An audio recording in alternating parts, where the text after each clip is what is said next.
Welcome and thanks for joining me. You're listening to the Cindy Laverty Show on CRN Digital Talk Radio, and I am Cindy Laverty, where each week we talk about and explore the subject of care, how we care for ourselves so we can better care for each other.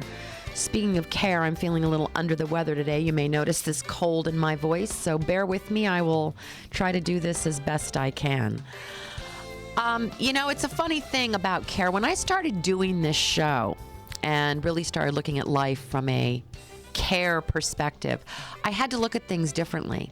And the interesting thing is that although care is everywhere, care is also missing in a lot of places. And I think we live in such an insular society that we don't pay attention when we have bad behavior or when bad behavior is around us. So the question is, do you react? Do you respond? Do you stop and think before you do something? And I would just like to encourage, because I'm on such a mission to sort of bring care back to our society, just stop periodically when you want to react to something and think about, how am I responding to this versus how am I reacting to that? Maybe you just try that this weekend. I think it's important for us to teach our children not just to be nice, but really how to care for our world, how to care for other people, how to care for themselves. It's kind of something that isn't always available to us. And speaking of the subject of care and caring for yourself, I'm excited to bring you my guest today, Ivy Larson. She's really a medical marvel. She's just going to amaze you because her personal story is so incredible. She and her husband are the founders of Clean Cuisine and more, and I'm thrilled to have Ivy Larson on the show today. And her story has to be told by her. So, Ivy, welcome to the show, and thank you so much for being here. Hi, Cindy. Thanks for having me.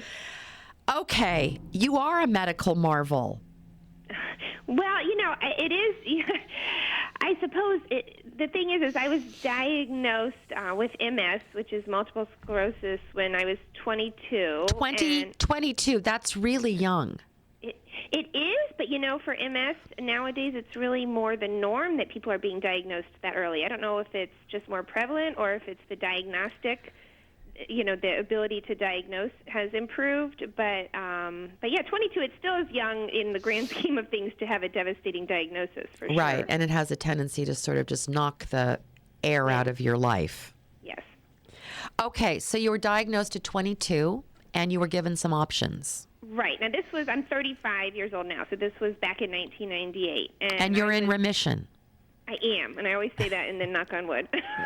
Because MS is not a curable disease, but you can control the symptoms. But that's like many diseases. Many diseases are not necessarily curable, but the symptoms can be controlled, and you can still have a good quality of life with many conditions. And the thing is when I was diagnosed, I did have very severe symptoms. My most severe symptom was I couldn't go to the bathroom, which actually ended up landed me in the emergency room. You thought you were having multiple bladder infections, right? I was. Leading up to the big exacerbation, which was called urinary retention, where you just can't go to the bathroom, I was having many bladder infection after bladder infection. Like every week I would have a new bladder infection. I'd be on a new antibiotic. I was having problems with incontinence, urgency and frequency. I was waking up 6-7 times a night to go to the bathroom. Ugh.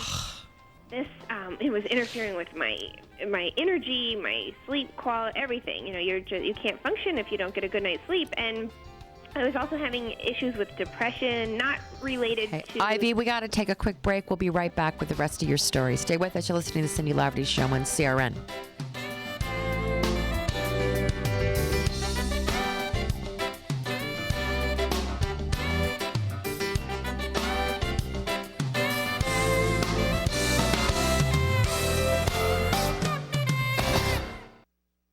You've been rearing